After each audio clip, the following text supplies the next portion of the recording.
Ya, selamat pagi. Saudara, saat ini saya sudah bersama dengan rombongan dari kubu 03, yakni Pak Ganjar Pranowo dan juga Pak Mahfud MD yang akan segera menuju ke Mahkamah Konstitusi untuk mendengarkan putusan. Saya akan mengajak Anda untuk berbincang dengan Prof. Mahfud dan juga Mas Ganjar. Nah, Mas Ganjar, ini kan akhirnya hari putusan, Prof, ini juga hari putusan. Tentu harapannya besar, tapi kalau melihat bagaimana kemarin ada gelombang amicus curiae, dari Mas Ganjar sendiri gimana? Optimis nggak Mas dengan hari ini? Kalau sudah berproses, apalagi masyarakat semuanya punya perhatian yang sangat tinggi, maka selebihnya kita serahkan kepada majelis. Kita menghormati majelis, dan saya mengikuti perbincangan Ketua MK umpama yang beliau sampaikan, sayalah yang akan melakukan perbaikan-perbaikan yang ada di MK. Maka pas di momen April ini, nambah-nambahnya kami juga mendukung ya. Mungkin ini menjadi titik terang. Habis gelap kemarin bisa terbitlah terang.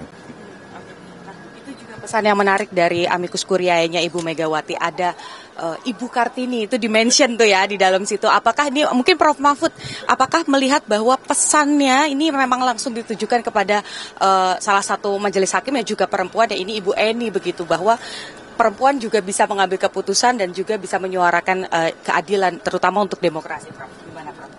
Enggak, itu menurut saya ditujukan kepada semua pejabat, laki-laki maupun perempuan. Nah, kebetulan kan momennya dekat Hari Kartini. Ya itu aja. Jadi bisa kita lihat aja nantilah. Ya. Nah, ini kita berharap yang terbaik, tapi kalau nanti hasilnya tidak sesuai dengan apa yang digugat di awal, gimana nih Mas Ganjar dan Prof? Tidak ada kalau. Keputusan itu pasti. Maka yang bisa kita berikan adalah kita mengikuti proses konstitusi yang ada, lalu kita gunakan hak-hak politik kita untuk bisa menyampaikan apa yang menjadi kegelisahan kita atau barangkali yang masuk dalam sengketa. Setelah itu kembali lagi, hanya majelis yang bisa memutuskan itu. Jadi tidak ada kalau, karena ini setelah ini pasti. Tapi kita tidak ada yang tahu. Dan saya senang sampai hari ini tidak mendengar cerita apa bocorannya gitu. Artinya majelis juga menjaga itu dengan sangat baik gitu. Harapannya pasti yang terbaik untuk demokrasi, bukan soal kalah dan menang ya Mas ya? Itu yang saya setuju, itu yang paling penting begitu. Sehingga Ganjar Mahfud tidak hanya bercerita pokoknya itu, tapi kami punya kewajiban moral untuk menegakkan demokrasi itu dan mengedukasi publik.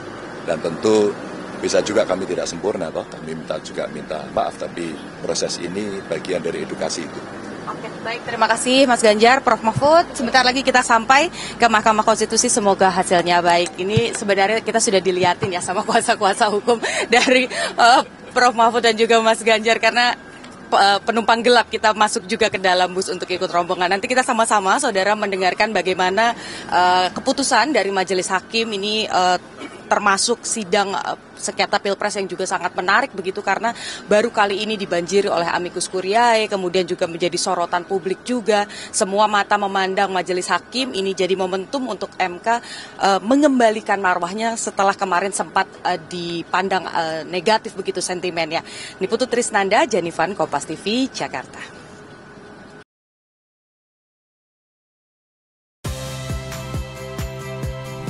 Saya Audrey Chandra, saksikan program-program Kompas TV melalui siaran digital, pay TV, dan media streaming lainnya. Kompas TV, independen, terpercaya.